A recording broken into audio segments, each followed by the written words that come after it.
Saludos a todos ustedes. Desde el 3 de septiembre no he publicado charlas debido a que el 6 de septiembre, con el paso de un huracán llamado Irma, nos quedamos sin el servicio de electricidad. Aquí donde resido, recibimos daños mínimos, pero estuvimos varios días sin luz ni agua. Ahora me encuentro con mi esposa en la expectativa si vamos a recibir el impacto directo de otro huracán llamado María.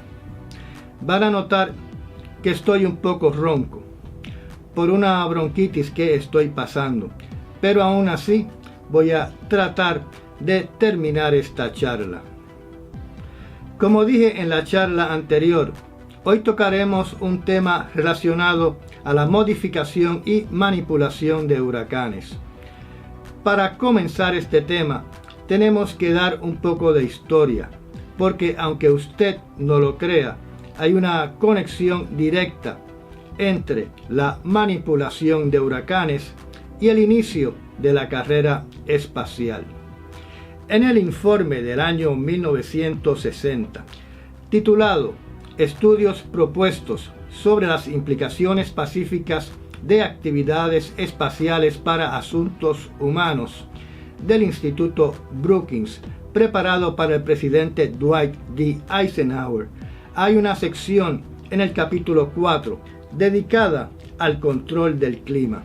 En este reporte, en los párrafos que hablan sobre el clima, se menciona que se estimaba para aquel tiempo que las técnicas para poder controlar el clima a nivel global estaba por lo menos 20 años en el futuro.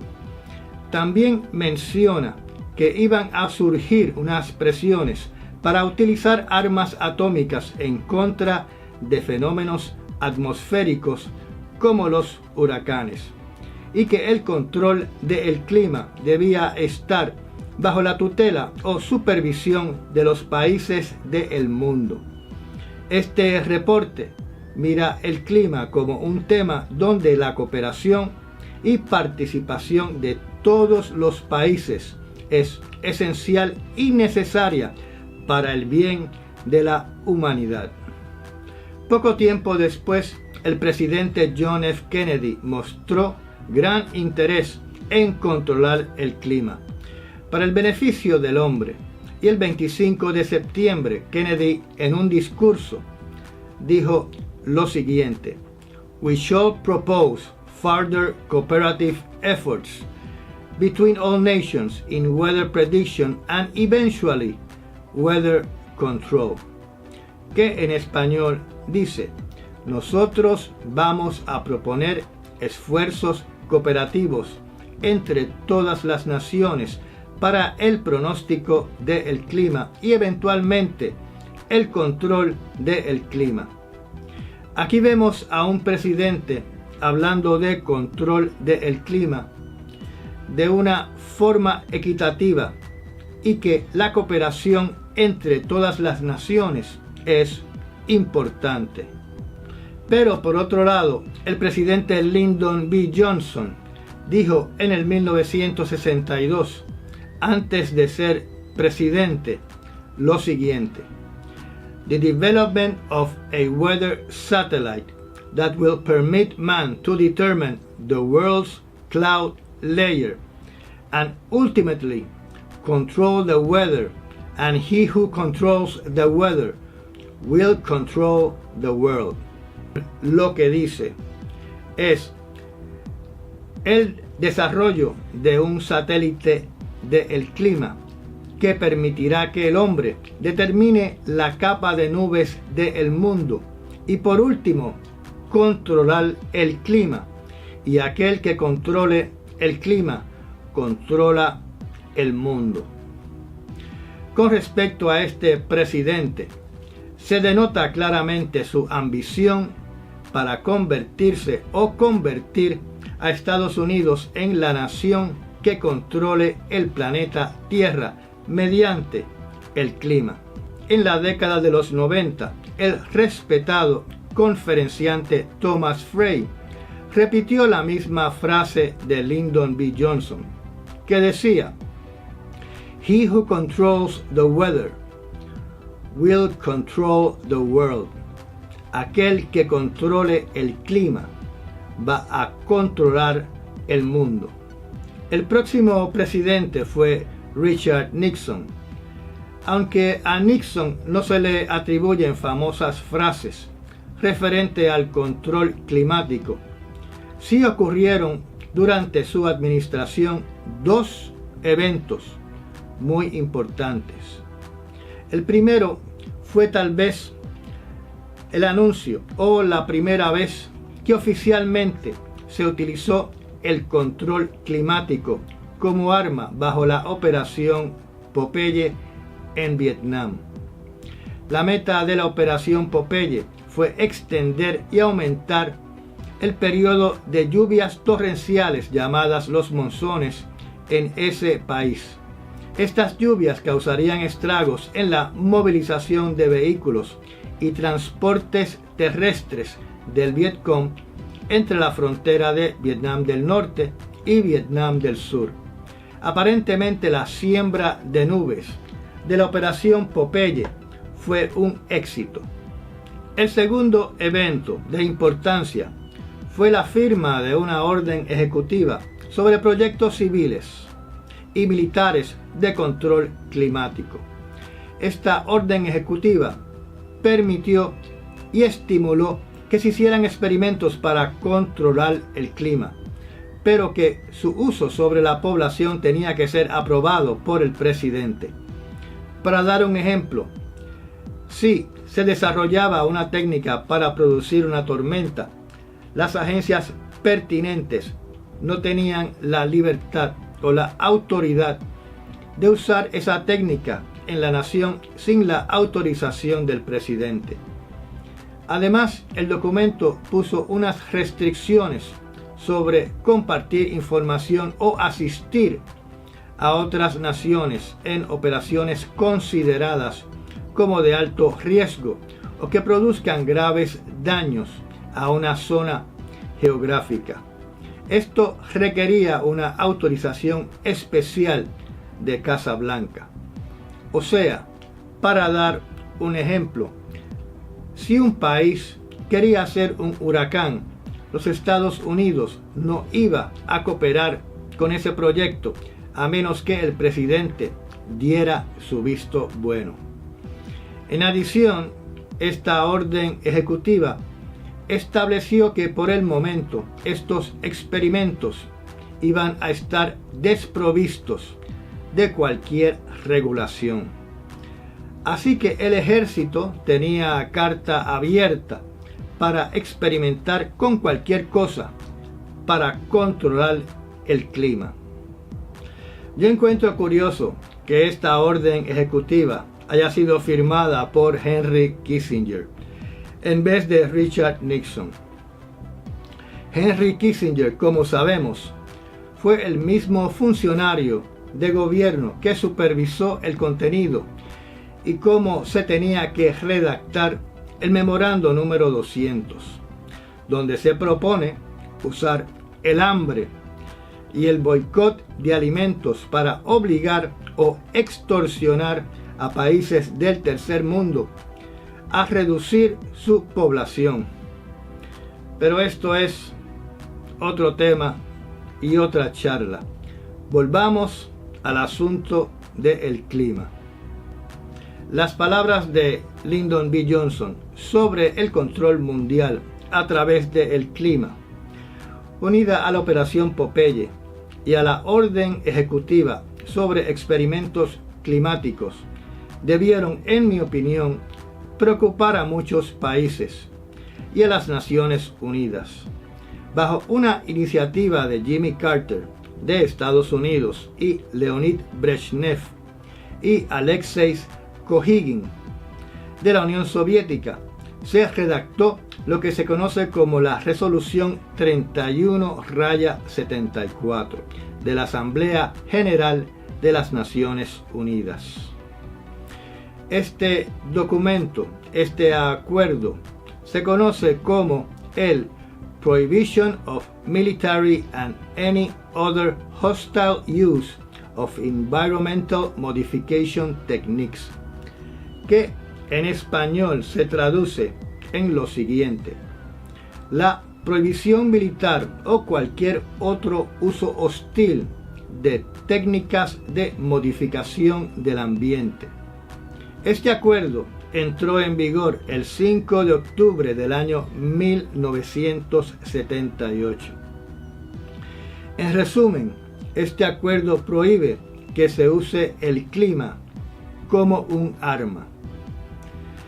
Después del 1979, una vez ratificada la resolución de las Naciones Unidas, en lo que respecta a proyectos de control climático por parte de las Fuerzas Armadas de los Estados Unidos, hay un vacío de información, que no necesariamente significa que se dejaron de hacer experimentos con intenciones militares. Digamos que es posible que se convirtieron en más secretivos o que estos proyectos se ocultaron en proyectos civiles. Hay que estar bien claro que en la resolución de la ONU no se prohibió la experimentación del clima para propósitos civiles. Otro dato que deben conocer es que desde el 1971, bajo la Ley 92-205, se obliga a todo individuo o persona legal a registrarse con la NOAA para poder conducir experimentos climáticos dentro de los Estados Unidos. Por lo que pude apreciar mirando la historia, después de cada catástrofe causada por un huracán en Estados Unidos, se revive un interés a nivel de gobierno para manipular estos fenómenos para minimizar las pérdidas de billones de dólares. Estos periodos de auge para manipular huracanes en poco tiempo pierden su entusiasmo debido a factores legales que se convierten en obstáculos. Después de Katrina, se estableció el National Hurricane Research Initiative Act del año 2006, donde una de sus metas era la manipulación de huracanes. A estos efectos, se condujeron varios simposios para repasar los métodos tradicionales para modificar los huracanes y estimular y financiar el desarrollo de nuevas técnicas. Esta es la historia y el preámbulo a la modificación y manipulación de huracanes. Ahora lo que vamos a hacer es hablar de diferentes métodos o técnicas para manipular huracanes sin entrar en los detalles técnicos que son difíciles de comprender. Aquí en esta charla no vamos a hablar sobre la famosa instalación de HAARP en Alaska. De hecho, en ninguno de los documentos y artículos científicos que tuve que leer para preparar esta charla, no se habla de la instalación de HAARP, ni de calentadores ionosféricos como el radiotelescopio de Arecibo. Recordemos que lluvias, tornados y huracanes, y para todos los efectos, el clima se desarrolla por procesos poco comprendidos en la troposfera y no en la ionosfera. La troposfera es la capa de la atmósfera más cercana a la superficie de la Tierra y mide 17 kilómetros de espesor en el Ecuador y 7 kilómetros de espesor en los polos. En cambio, la ionosfera comienza a 80 kilómetros de altura y llega hasta unos 500 kilómetros de altura. Voy a repetir para que estemos claros.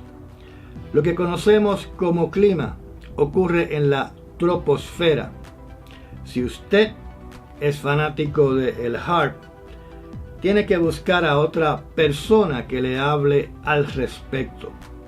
No obstante, aquí hablaremos de conceptos que son muy interesantes.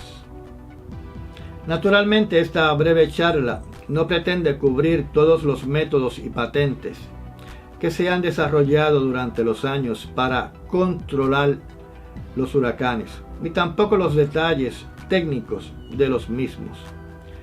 Los métodos más conocidos son los de rociar o distribuir químicos en las nubes usando aviones o proyectiles. En zonas donde hay conglomerados de nubes o donde la humedad relativa es bien alta. Estos químicos son diversos. Algunos de ellos son yoduro de plata, óxido de aluminio, bario, yoduro de plomo, hielo seco, sal, agua atomizada y hasta hollín. Esto último, hollín, me pone a pensar en toda esa costra negra que aparece en los techos de las casas. Para dar un ejemplo, en las Olimpiadas de China del año 2008, ese país utilizó 30 aviones para rociar químicos, 4.000 lanzacohetes y 7.000 cañones antiaéreos para causar 4 pulgadas de lluvia en la región de Baoding. Así secaron las nubes e impidieron que lloviera en Beijing. En otras palabras, en una región causaron lluvias torrenciales para que en otra región de China hubiese una sequía. Técnicas como la anterior se han utilizado contra huracanes y por no ser discretas han traído serios problemas legales y quejas de civiles. Bajo los proyectos Cirrus y Storm Fury de los Estados Unidos, se manifestaron las complicaciones legales de tratar de alterar huracanes.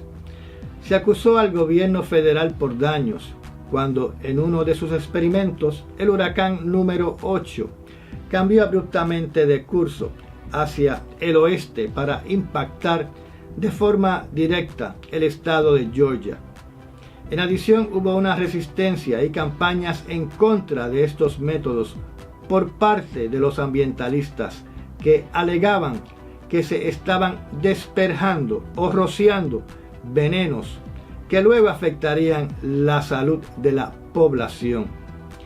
A esto se le suman los grupos de fanáticos de los chemtrails que inundaban las oficinas gubernamentales con cartas y querellas quejándose de que se está manipulando el clima y en adición quejándose que los están rociando con químicos para enfermarlos o inocularlos vía aérea.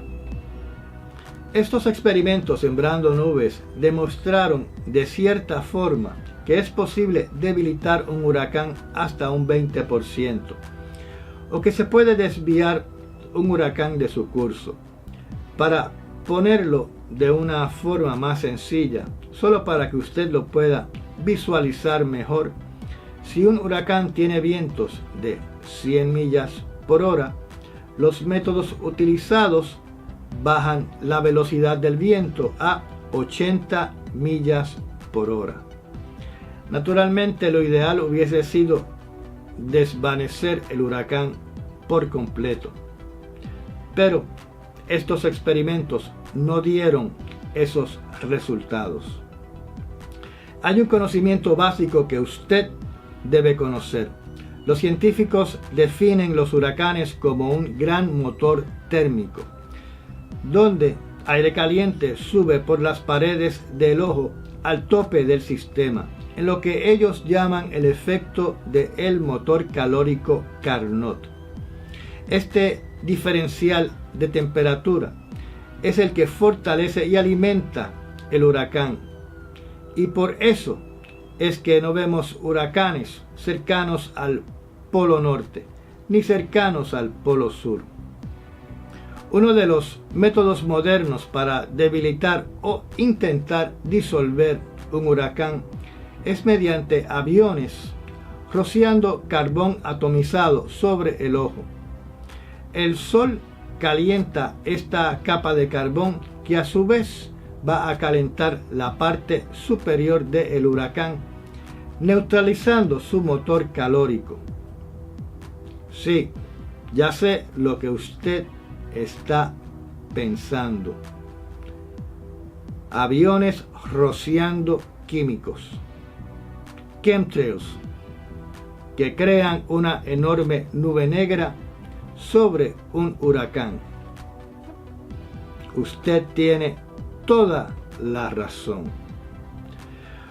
Otro método patentizado es que muchos aviones vuelen sobre la velocidad del sonido en la parte interior del ojo del huracán, cercanos a la pared del ojo. Alegadamente, el impacto sónico va a interrumpir el motor calórico del huracán. Como dije anteriormente, este método ya tiene una patente. Un método que ciertamente no le va a gustar a los ambientalistas es derramar millones de galones de una sustancia aceitosa en el paso de un huracán, que sirve como una barrera térmica entre las aguas cálidas del océano y el motor térmico del huracán, para así debilitarlo. Este invento no especifica cómo se va a disponer de esta sustancia aceitosa o si esta sustancia aceitosa es biodegradable. La patente US 270-158-449 A1, titulada Tropical Hurricane Control System de Hosman y Long, utiliza la idea de distribuir nitrógeno líquido, hidrógeno líquido, oxígeno líquido en el mar frente al paso del huracán, para así enfriar las aguas y debilitar el huracán. También se han diseñado sistemas para colocar cientos y hasta miles de bombas pasivas y activas distanciadas a 300 metros una de la otra en el paso de un huracán. Estas bombas traen las aguas frías de las profundidades del mar para enfriar el agua de la superficie y así anular la fuente de calor que nutre al huracán. Naturalmente, traer agua fría a la superficie puede afectar el zooplancton y tal vez a los peces que viven en las aguas cálidas de la superficie de los océanos. Estos parchos en el mar de miles de bombas que están bombeando agua fría de las profundidades pueden cubrir hasta una zona de 10.000 millas cuadradas. Bajo la misma idea, en el año 2010, la compañía japonesa Ise Kogyo patentizó un sistema para usar una flota de submarinos equipados con bombas de agua para enfriar el mar y debilitar los tifones. Otra patente que usa submarinos para enfriar la superficie del mar es la US 2013-0008365 A1, sometida por Lawrence Sirovich. Un método más exótico es enviar aviones al centro del huracán, equipados con potentes láseres que se disparan a las paredes del ojo, descargando su energía. El físico Michio Kaku en una entrevista también mencionó que en teoría se contempla la posibilidad de usar láseres para causar lluvias en vez de utilizar los métodos tradicionales de sembrar nubes. En estos simposios se habla del desarrollo de técnicas para ionizar el aire sobre el huracán y de esta manera debilitarlo o destruirlo. Pero, curiosamente, no describen cómo sería este proceso. Esto me recordó cuando se consideraba detonar una bomba atómica sobre el ojo del huracán para ionizar el aire encima del huracán y así destruirlo. Por último, voy a hablar de uno que para mí es el más interesante, porque es el más discreto. Todos los anteriores no son discretos, que significa que gobiernos, agencias de noticias y grupos civiles se darían cuenta cuando son utilizados. Naturalmente, de lo que voy a hablar ahora le va a gustar a los conspiranoicos. Resulta que en el año 2006, un caballero llamado Jim Rogers, con su socio Gary Spirnak, de la compañía Solaren Corporation, patentizó un invento muy especial. Esta patente es la US 260-201-547A1. La misma consiste en construir un satélite para administrar el clima planetario, construyendo una planta de energía en el espacio que dispare microondas a los sistemas climáticos de la Tierra. En el caso de los huracanes, esta energía se dispara a los huracanes durante su formación, calentando sus capas superiores e impidiendo que se organicen. Esto es equivalente a un Star Wars climático. Según los últimos artículos, esta compañía está en el proceso de levantar los billones de dólares que se requiere para convertir su proyecto en una realidad. Un aspecto curioso de este proyecto es que contempla también utilizar aviones rociando un material que interactúa con las microondas durante el proceso de modificar el huracán.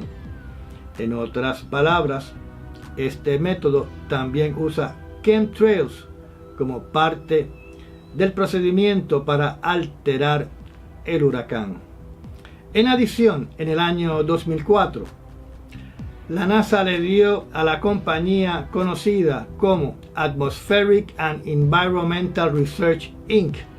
de el señor Ross Hoffman la encomienda de desarrollar un sistema para cambiar la ruta de los huracanes por medio de microondas disparados desde el espacio. Hasta la fecha de hoy, no he podido encontrar información sobre en qué etapa de desarrollo está este proyecto. Estos dos últimos métodos que he mencionado son discretos. O sea, que desde el espacio se pueden poner en marcha sin que nadie se dé cuenta. Además, ya que conocemos cómo funciona un huracán, y sabemos que los huracanes se nutren de las aguas cálidas del océano por donde transitan, es obvio que para fortalecerlos solo hay que calentar el agua a su paso. Así que el hombre puede debilitarlos o fortalecerlos artificialmente cuando se están formando. Se estima que hay 66 países haciendo experimentos de control climático. La pregunta es, ¿qué estarán haciendo? Si tenemos esta tecnología desarrollada después de Katrina, ¿por qué no se utilizó para destruir al huracán Irma o a Harvey?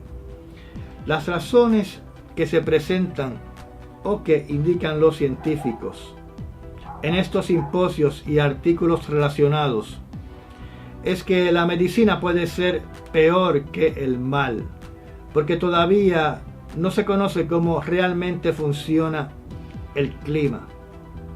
Sin saber cómo funciona el clima, si intentamos cambiar el clima, podemos tener resultados cataclísmicos. También indican que si se ponen a alterar la ruta de un huracán, este se puede desviar hacia otro país, con consecuencias nefastas legales. Así que alegadamente en estos momentos solo están recopilando información, pero no están en forma activa alterando los huracanes. Por lo menos eso es lo que ellos dicen. Por otro lado, tenemos a diferentes grupos de activistas que acusan al gobierno de Estados Unidos de crear tormentas, huracanes, tornados, monzones y sequías, y se olvidan que hay otros 65 países, y algunos de estos países son muy poderosos y están muy evolucionados en el campo de la investigación del control del clima. Personalmente, yo, en vez de estar acusando a Estados Unidos de estar creando huracanes, les estaría cuestionando, basado en las patentes y las técnicas desarrolladas hasta el presente, el por qué no intentaron por lo menos debilitar el huracán Harvey y debilitar el huracán Irma. Con esto termino esta breve charla y espero que me perdonen si he pronunciado mal algunas palabras. Recuerden que todavía tengo bronquitis. Nos vemos en mi próxima participación si sobrevivo el huracán María. Hasta pronto.